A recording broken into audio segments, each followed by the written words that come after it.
Nós estamos numa exposição bíblica todos os domingos à noite, na carta aos Hebreus. Então quero convidar você a abrir sua Bíblia comigo em Hebreus capítulo 12, hoje dos versos 4 até o verso 12. Hebreus capítulo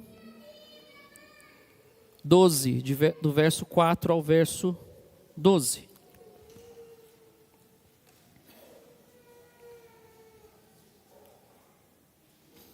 Hoje nós não temos salinha, o Ministério Infantil está numa férias, digamos assim, né? Então, hoje nós não teremos salinha nem esse domingo e nem o próximo domingo. Também a nossa escola bíblica dominical está de férias, a escola bíblica volta na primeira semana do mês de agosto. O departamento infantil somente esse domingo e o próximo domingo. Então, você que está com a sua criança aí, fique à vontade. Existe um limite para você ficar à vontade, tá? Você pode ficar à vontade, mas tem um limite. Qual que é o limite? O limite de não atrapalhar que as pessoas prestem atenção no culto. Então tá tranquilo, ninguém vai ficar te olhando, eu espero, viu, irmãos? Por favor, tenham decoro. Mas se o seu filho precisar, nós temos um berçário aqui, tá bom? Você pode se dirigir lá, trocar a fraldinha dele e tudo mais. E é isso. No mais, espero que você tenha vindo com o desejo de ouvir a voz do Senhor. Vamos ler a palavra do Senhor? Hebreus capítulo 12, verso 4 a 13. Diz assim: na luta contra o pecado, vocês ainda não resistiram até o sangue. E vocês se esqueceram da exortação que lhes é dirigida como a filhos. Filho meu, não despreze a correção que vem do Senhor, nem desanime quando você é repreendido por Ele. Porque o Senhor corrige a quem ama e castiga todo filho a quem aceita. É para a disciplina que vocês perseveram. Deus os trata como filhos. E qual é o filho a quem o pai não corrige? Mas se estão sem essa correção, da qual todos se tornaram participantes, então vocês são bastardos e não filhos. Além disso, tínhamos os nossos pais humanos que nos corrigiam e nós os respeitávamos. Será que então não nos sujeitaremos muito mais ao Pai espiritual para vivermos? Pois eles nos corrigiam por pouco tempo, segundo melhor lhes parecia. Deus, porém, nos disciplina para o nosso próprio bem, a fim de sermos participantes da sua santidade. Na verdade, toda disciplina, ao ser aplicada, não parece ser motivo de alegria, mas de tristeza. Porém, mais tarde, produz fruto pacífico aos que têm sido por ela exercitados. Fruto de justiça. Por isso, levantem as mãos cansadas e fortaleçam os joelhos vacilantes. Façam caminhos retos para os seus pés, para que o manco não se desvie, mas seja curado. Vamos orar? Feche seus olhos. Senhor, muito obrigado por essa noite. Obrigado pelo privilégio que nós temos de estar aqui na tua casa. Pedimos a bênção do Senhor sobre esse tempo. Que o Senhor nos ajude a sermos fiéis. Use a minha vida para a tua glória e fale conosco, que a tua palavra aqui pregada, ministrada, possa realmente falar ao nosso coração e nós possamos sair daqui edificados pelo Senhor. Esse é o nosso desejo, esse é o nosso momento de culto em que queremos ouvir a tua voz. Nós oramos assim, pedindo a tua bênção, em nome de Jesus. Amém.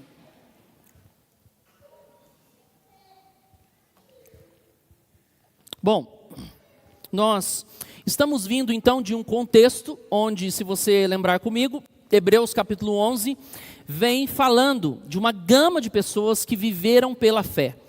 Homens e mulheres descritos na Escritura, em todo o Antigo Testamento, que foram usados por Deus, mas não deixaram de ser provados por Deus, aperfeiçoados por Deus e terem a sua vida, digamos assim, virada de cabeça para baixo. Foram testados, provados e eles então viveram pela fé. Eu gosto de usar a seguinte imagem. Imagina comigo, você está no estádio, tá? Nós estamos em época de Copa, não é? Imagina que você está no estádio e você está lá embaixo. Você é o jogador. Nesse caso, o jogador da vida. Imagine que você está nesse estádio e ao redor de todo o estádio existem milhares de testemunhas que já morreram e estão na presença do Senhor. É isso que o capítulo 11 faz. E é como se eles estivessem todos gritando para você que está lá, trilhando a corrida da vida, digamos assim. E eles estivessem gritando: não desiste, não desiste, persevere, persevere, tenha fé, tenha fé. Então, o autor de Hebreus está usando essa imagem, ou seja, a galeria da fé são homens e mulheres que, apesar de serem miseráveis pecadores, viveram pela fé. Então, o objetivo do autor é despertar em nós que, apesar do sofrimento, apesar da dor, apesar das circunstâncias, nós podemos olhar por toda uma gama histórica de homens e mulheres que viveram pela fé. Então, o desejo do autor, então, no início do capítulo 12, é dizer, está vendo? Todos esses viveram pela fé, amaram a Jesus, caminharam, ainda que não tivessem visto o próprio Cristo, mas creram na promessa. E aí o capítulo 12, então, inicia dizendo para nós que o nosso alvo é Cristo Jesus. Ele diz, capítulo 12, verso 1, só para a gente relembrar. Portanto, também nós, ou seja, nós todos aqui, visto que temos a rodear-nos tão grande nuvem de testemunhas, livremo-nos de todo o peso e do pecado que firmemente se apega a nós e corramos com perseverança a carreira que nos está proposta, olhando firmemente para o autor e consumador da fé, Jesus. Então, o capítulo 12 inicia-se mostrando para nós que nós não só temos a palavra de Deus, não só temos o Espírito Santo de Deus, como temos inúmeras pessoas que viveram ao longo da história, que perseveraram, creram. Então é como se eles estivessem nos impulsionando e dizendo, continua, caminha, persevere, porque Cristo é o nosso alvo. Bom, nós sabemos que o histórico aqui de Hebreus, a gente já falou aqui em alguns momentos, é um histórico onde muitos irmãos que se converteram do judaísmo ao cristianismo estavam sendo tentados a voltar à antiga aliança, ou a crer na antiga aliança, por conta dos sofrimentos, não é? Então, muitas vezes poderiam perder seus empregos ao declararem serem cristãos. Eles poderiam muitas vezes, como nós vimos lá atrás, terem os seus bens esfoliados, não é? É a palavra que a Escritura usa, e eles estão sofrendo. Então eles precisam olhar para Jesus, eles precisam perseverar. E agora o capítulo 12, verso 4 nos diz, na luta contra o pecado, vocês ainda não resistiram até o sangue. Na luta contra o pecado, vocês ainda não resistiram até o sangue. Esse pequeno verso, ele possui dois significados. Primeiro, encorajar os homens e mulheres a perseverar na fé, independente se a perseguição do seu tempo chegasse ao ponto de exigir deles a sua própria morte, ou chegasse ao ponto de demandar deles tamanha fidelidade ao ponto de serem executados.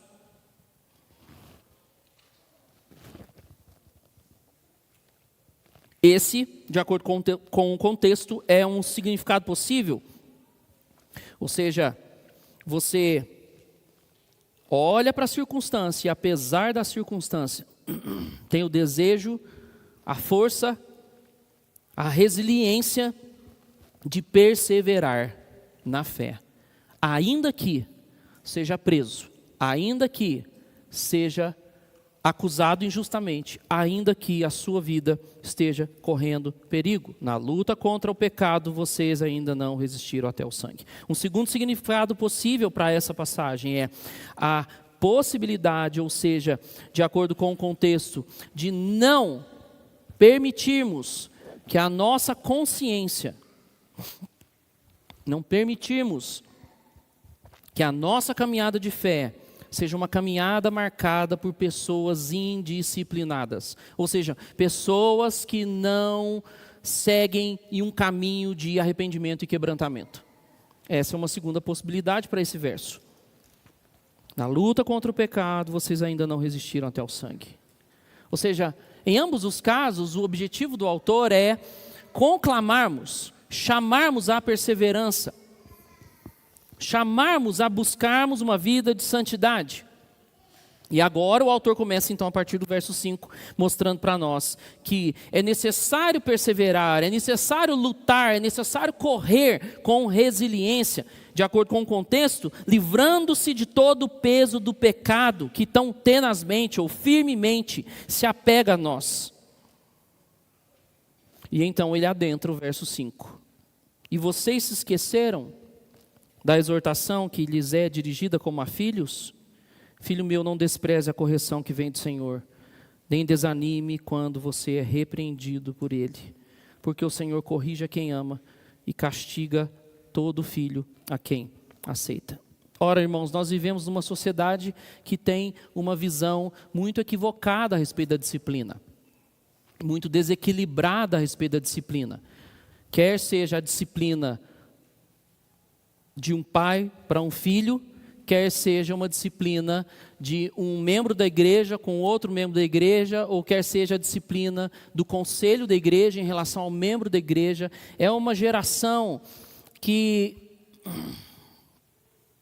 não quer problema. É uma geração que busca uma pseudo-paz. É uma geração que não crê que a disciplina, apesar da tristeza que o verso 11 diz, pode produzir frutos. É uma geração que vive na toada da música, deixa a vida me levar, que vai dar tudo certo. E a gente sabe que não é assim que funciona. A gente sabe que nós colhemos os frutos das nossas escolhas. Então, nós não só precisamos exercer a disciplina, e isso em todas as esferas, como também precisamos processar de forma madura a disciplina que Deus impõe sobre o seu povo, quer seja ela qual for.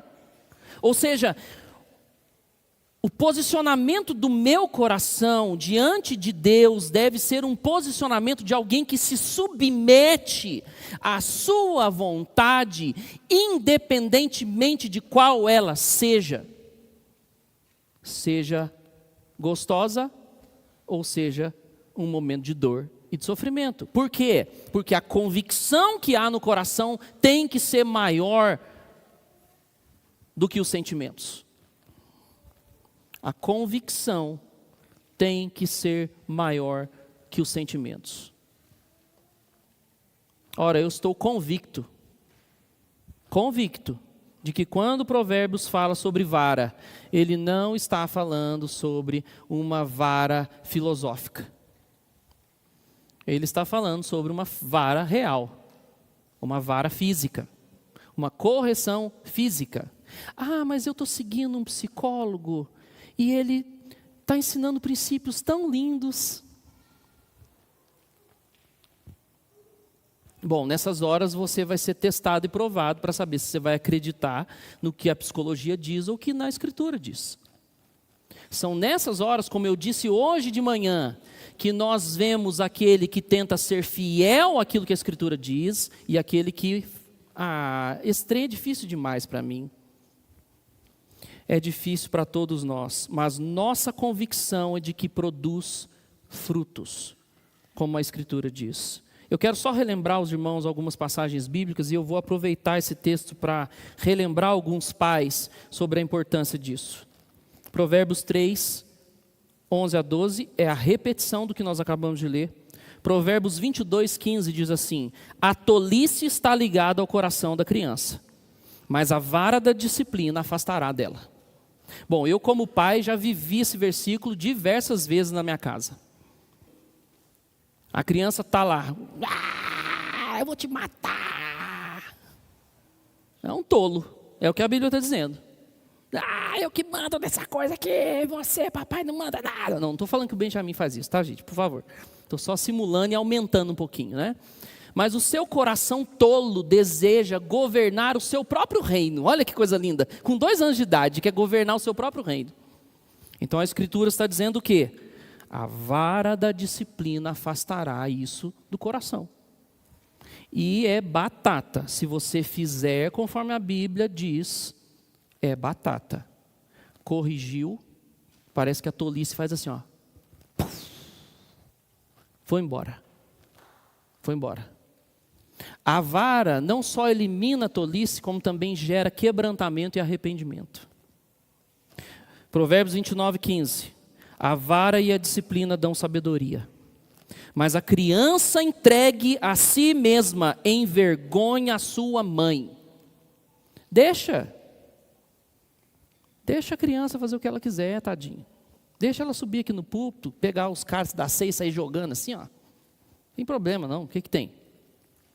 Uma criança entregue-se a si mesmo é uma criança que não tem disciplina. Talvez você esteja me odiando agora, mas me perdoe, eu não posso ser submisso ao seu coração, eu preciso ser submisso àquilo que a palavra diz. Provérbios 13:24 diz: o que retém a vara odeia o seu filho, quem o ama, este o disciplina desde cedo.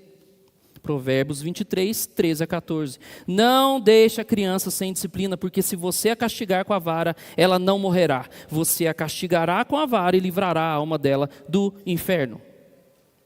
Então, nós não só vemos essas passagens que dizem respeito ao relacionamento de autoridade de pai, mãe e filhos, como nós vemos também o Antigo Testamento como um todo, e agora uma relação de Deus com os seus filhos, como Deus corrige muitas vezes severamente o seu povo por conta dos seus pecados. Eu vou citar só alguns exemplos aqui, mas o Antigo Testamento todo está recheado dessa disciplina que nós estamos compartilhando aqui, de um Deus que ama e que não vai permitir que o seu povo trilhe um caminho longe da sua presença.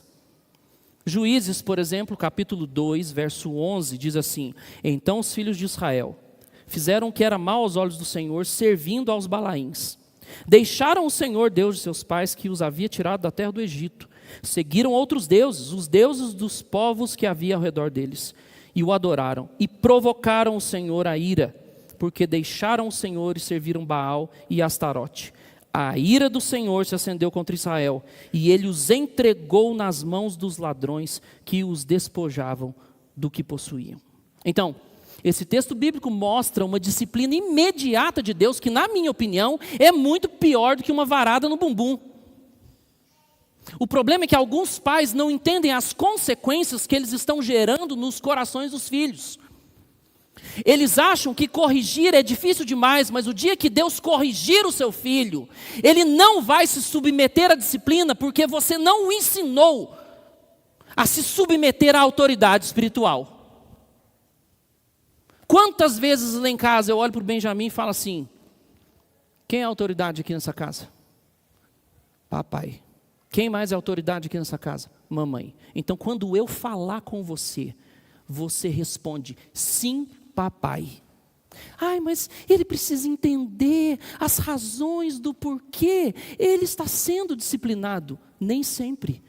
Porque eu não entendo todas as vezes que Deus me disciplina. Eu não consigo discernir todas as vezes que Deus estende a sua vara e toca a minha pele.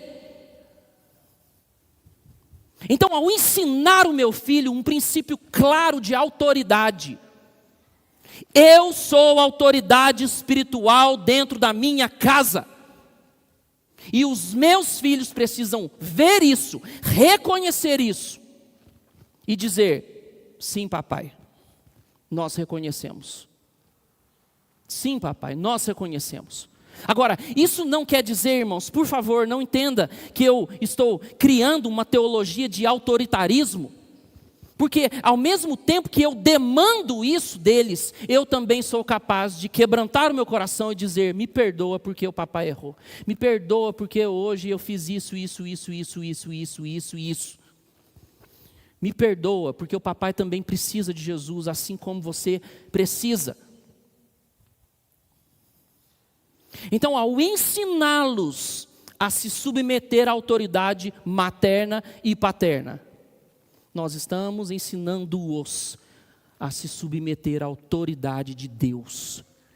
E olha, meus irmãos, eu vou dizer uma coisa para você: Deus não vai pegar leve com seu filho. Escute bem o que eu vou dizer: Deus não vai pegar leve com ele. Você pode se omitir, você pode dizer: nossa, é difícil demais, puxa vida, eu não gostaria. Suas convicções podem estar debaixo dos seus sentimentos, mas quando ele crescer, Deus irá discipliná-lo.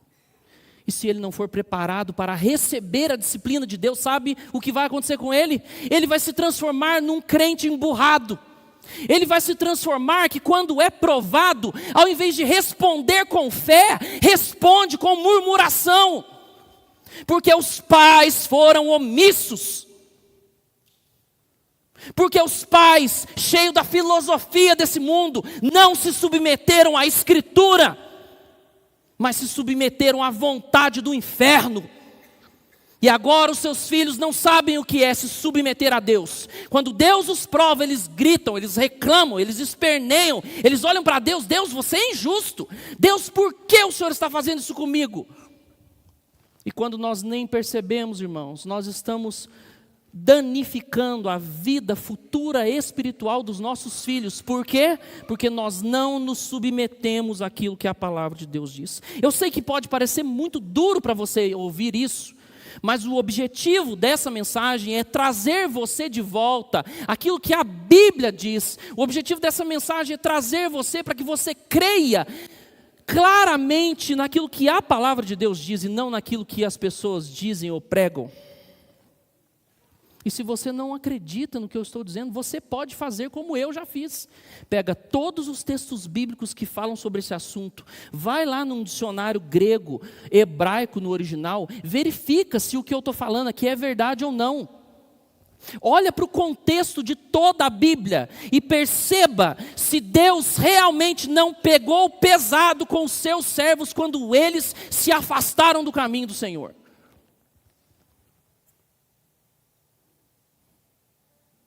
Davi é perdoado, e nós não estamos falando de perdão, nós somos perdoados, nós acabamos de cear aqui, nenhum de nós é digno de tomar esse cálice.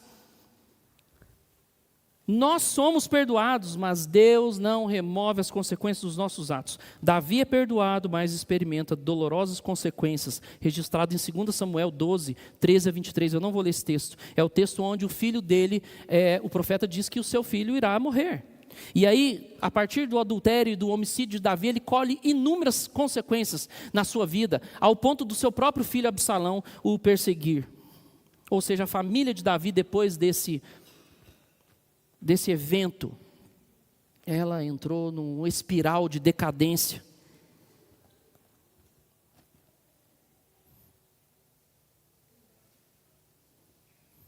O texto bíblico continua: é para a disciplina que vocês perseveram.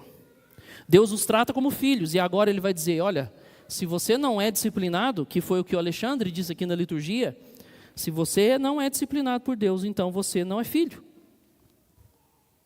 Ou seja, em outras palavras, é como se o autor estivesse dizendo assim: você é ímpio, você não conheceu o Senhor, você não conheceu o Evangelho, porque todo aquele que vem para Cristo Jesus é disciplinado por Jesus. Ou o texto de João, né, já preguei esse texto aqui, João capítulo 15, lá fala sobre um agricultor que tem uma árvore, nós somos aquela árvore e ela é podada, para que produza ainda o quê? Mais frutos, a disciplina de Deus. Podando seus filhos para que produzam ainda mais frutos.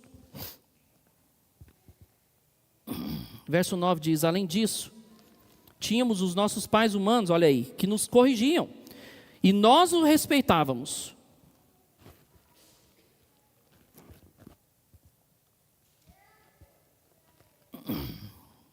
Infelizmente, tem filho que não respeita o pai, nem a mãe.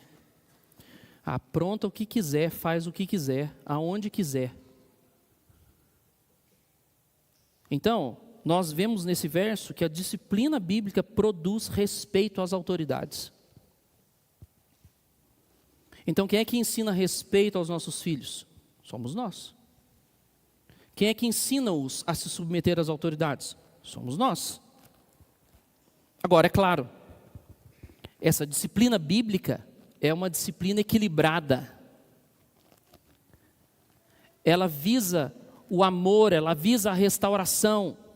Eu não estou defendendo o pai psicótico dos anos 70 e 80, não é que alguns aqui talvez tenham passado por isso, que quebrava o rodo nas suas costas, que amarrava você lá no celeiro e arrebentava os filhos. Não é isso, pelo amor de Deus. O que nós estamos falando aqui é de uma disciplina que é pautada no amor, que visa o crescimento, o amadurecimento, que visa mostrar para os nossos filhos que as consequências do pecado é dor e sofrimento. Tem uma frase que eu uso lá em casa, categórica. A desobediência gera dor e sofrimento. Então, o que você vai sentir agora da varadinha no bumbum é simplesmente uma consequência natural de algo que você vai sentir na pele quando você crescer. Consequência natural da desobediência. Dor, sofrimento. O salário do pecado é a morte. Dor e sofrimento. Então, é claro, irmãos, nós estamos falando aqui sobre uma disciplina equilibrada, voltada para o amor, voltada para o crescimento, voltada para o pastoreio, voltada com o objetivo de trazer, ganhar, como Gálatas vai dizer, não é? Ganhar os irmãos. Então, a disciplina eclesiástica, da mesma forma, deve ser executada dessa forma, com o objetivo de trazer aquele irmão rebelde para próximo da comunidade, para próximo de Cristo. Nunca é com o objetivo de afastar. Nunca. A disciplina bíblica visa uma vida de santidade. Verso 10 em diante. Pois eles nos corrigiam por pouco tempo. Pouco tempo, né? A infância é pequenininha. A idade adulta é muito maior. O tempo que nós seremos disciplinados pelo Senhor, comparado com o tempo que nós seremos disciplinados em família, em casa, é muito menor. Deus, porém, nos disciplina para o nosso próprio bem, a fim de sermos participantes da sua santidade. Então, nós precisamos corrigir a nossa cosmovisão em relação ao sofrimento. Porque muitas vezes influenciados por uma geração que diz, você está com um sentimento ruim? Meu Deus, vai, resolve esse trem aí. Toma um remedinho, corre, faz alguma coisa, porque não pode. E muitas vezes o sentimento está ali porque a gente precisa ser transformado. Muitas vezes o sentimento ruim está ali porque você precisa parar um pouco. Não é? Às vezes, para algumas pessoas, parar, refletir sobre a sua vida, é um caos completo. Porque a pessoa não gosta de olhar para si mesma. Fica fugindo de si mesmo o tempo inteiro. Isso é uma das razões do porquê muitas pessoas são hiperativas. Elas estão o tempo inteiro ocupando a cabeça, fazendo, trabalhando, ocupando, porque elas não querem lidar com os seus problemas no coração. E isso é uma prática que a devocional nos ajuda. Você para diante do Deus dos céus e você diz, Senhor, Tu sabes, Pai, o Senhor conhece meu coração, me ajuda. Senhor, transforma-me, Senhor, de dentro para fora. E aí ali, naquele momento, com Deus, o Espírito Santo de Deus vai ministrando ao seu coração. Às vezes coisas que você nunca imaginou, para que você seja transformado. Porque mudanças, irmãos, na Escritura, são processos. São processos. Então a disciplina visa transformação, a disciplina visa uma vida de santidade, a disciplina visa crescimento, amadurecimento. Verso 11, toda disciplina, na verdade, ao ser aplicada, não parece ser motivo de alegria, não parece mesmo. Não é gostoso, não é legal. Quando ela é feita em amor, não é. Se ela for feita na ira, na raiva, aí pode ser que sim, que aí você está descontando sua raiva em alguma coisa, né? Mas quando ela é feita no amor, quando ela é feita na convicção da palavra de Deus, ela não é. Mas, de tristeza, porém, mais tarde, produz fruto pacífico aos que têm sido por ela exercitados, fruto de justiça. Fruto de justiça. Nesse aspecto, eu louvo a Deus pela vida da minha mãe. Louvo a Deus pela vida da minha mãe. Porque minha mãe, além de ser uma mulher crente, que amou a Deus e ama a Deus, ela me disciplinou desde muito cedo. tinha lá em casa, em cima da geladeira, a varinha de bambu. E eu lembro inúmeras vezes que ela me corrigiu. E eu nunca deixei de amar minha mãe. Nunca, muito pelo contrário. Sempre amei, sempre gostava de ser disciplinado por ela. Tem lógica um trem desse? Porque eu sabia que ela queria tirar de mim o melhor. Eu cresci. Na minha adolescência, pela misericórdia de Deus, não me afastei dos caminhos do Senhor. Na juventude também não. E eu fui vendo vários amigos indo embora. Vários amigos indo embora. Eu acredito, eu creio, que o fato da minha mãe ter me treinado, que o fato dela ter me disciplinado na palavra de Deus, me livrou de viver uma vida devassa longe da presença do Senhor. Eu não sabia por quê. Eu não sabia por que eu estava naquele caminho. Mas um dia a fé dos meus pais se tornou a minha fé. Um dia, depois de ter sido livrado de inúmeras oportunidades de me afastar de Deus, por conta de uma convicção que me foi imposta. Não era ainda a minha própria convicção, mas era uma convicção que me foi ensinada e imposta. Ou seja, o meu modus operandi era aquele: buscar a Deus, amar a Deus, ler a palavra, confessar os meus pecados, ir na igreja, decorar os salmos, orar, buscar a Deus. Ou seja, o fato de viver dentro dessa realidade me livrou do mal. E hoje eu não preciso lidar com inúmeras consequências que eu poderia estar lidando, porque me foi ensinado. Produz fruto pacífico aos que têm sido por ela exercitados, fruto de justiça. Agora,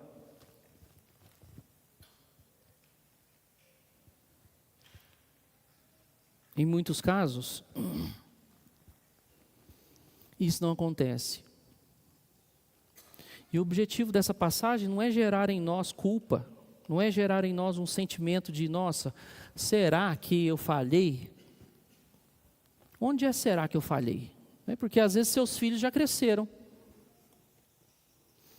Deixa eu te dizer uma coisa, não vai adiantar nada ficar remoendo esse sentimento aí.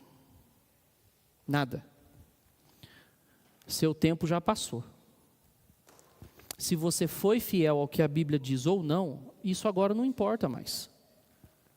Agora o que importa é que o Senhor Jesus vai lidar com ele ou com ela. E o seu papel agora é se colocar como intercessor, como alguém que clama, como alguém que pede, como alguém que diz: Senhor, por favor, toca, Senhor, por favor, traz de volta, Senhor, por favor, revele-se, Senhor, por favor, manifeste a tua graça mais uma vez, Senhor, por favor, faz aquilo que eu não tenho condições de fazer. Mas você, que ainda está como eu aí, sapateando e aprendendo muito sobre essas coisas, ouça a palavra de Deus, ouça a voz do Senhor e busque viver de acordo com aquilo que a palavra de Deus diz. O texto bíblico continua e ele diz: por isso, levantem as mãos cansadas, fortaleçam os joelhos vacilantes, façam caminhos retos para os seus pés, para que o manco não se desvie, mas seja curado. Ora, meus irmãos, quando um membro da igreja, por exemplo, é disciplinado e ele responde positivamente àquela disciplina, ele caminha por esses caminhos que nós estamos dizendo aí. Ele caminha, ele estava manco, ele estava fragilizado, ele foi enganado pelo pecado, mas agora não. Agora ele foi trago de volta, agora ele ouviu a mensagem, agora ele respondeu positivamente ao arrependimento, ao quebrantamento, e ele então é curado. E ele então pode trilhar, continuar caminhando na presença do Senhor. Meus irmãos, a disciplina é algo real na nossa vida. E o desafio do texto é nós olharmos para ela e crermos. Não é uma pregação emocional, é uma pregação que diz respeito às nossas crenças e valores. É uma pregação que diz respeito a onde nós descansamos o nosso coração.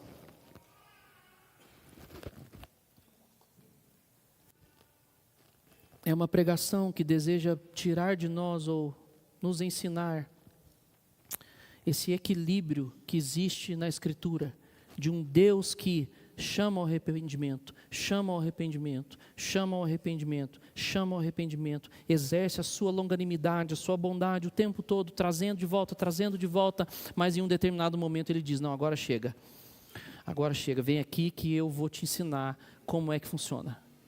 Vem aqui que eu vou te ensinar quem é a autoridade sobre a sua vida. E louvado seja Deus por isso. Porque isso é sinal de que Ele nos ama. Isso é sinal de que Ele está interessado em nós. Isso é sinal de que Ele está interessado em nos purificar, em nos transformar. E nós como crentes, nós como igreja, precisamos nos submeter à vontade de Deus. À disciplina de Deus. Em submissão. Crendo que nossa, mas está difícil demais, nossa, mas está doendo demais. Não, mas eu creio que apesar de ser um momento aqui que está parecendo de tristeza, e isso vai projetar em frutos futuros. E isso tem tudo a ver com o contexto, irmãos. O contexto não é sobre fé. O contexto não é sobre homens e mulheres que caminharam apesar de não verem. Pois bem, muitas vezes a disciplina também é assim. Você ainda não viu o processo, você ainda não sabe o que vai acontecer, mas você crê. E você diz, bom, pode parecer triste agora, mas produzirá frutos pacíficos aos que têm sido exercitados por elas. Amém, meus irmãos? Quero convidar vocês a se colocar de pé, vamos orar. Se você tiver alguma dúvida sobre a passagem, se tem alguma coisa que eu falei que ficou confuso para você, que você não entendeu, você tem toda a liberdade do mundo de me procurar ao final do culto, para que a gente possa conversar e falar sobre isso, tá bom? Vamos orar? Feche seus olhos. Senhor, muito obrigado por esse tempo onde nós podemos cultuar o Senhor, adorar o Teu santo nome. Que nós como igreja possamos nos submeter à Tua vontade, à Tua palavra. Que nós possamos olhar firmemente para o nosso autor e consumador da nossa fé. Que nós possamos nos livrar de tudo aquilo que se apega a nós. Que a nossa prioridade seja o Senhor. Deus, que as nossas convicções, a nossa fé seja cada vez mais aperfeiçoada, transformando esse aperfeiçoamento em homens e mulheres maduros, crentes, fiéis, que creem no poder da Tua palavra, creem no poder do sofrimento, em aperfeiçoar o nosso caráter e nos trazer a santidade. Pai, em nome de Jesus, nos ajuda. Queremos viver de acordo com a Tua vontade, que nós possamos nos submeter à Sua vontade. Esse é o nosso desejo, em nome de Jesus. Amém. Senhor, e agora que a graça de nosso Senhor Jesus Cristo, que o amor de Deus, o nosso eterno Pai, que as eternas consolações do Espírito Santo de Deus repouse sobre todos nós, hoje, para todos sempre. Amém e amém. Meus irmãos, podem se assentar. Reverendo Pedro não está presente porque ele está no acampamento de adolescentes.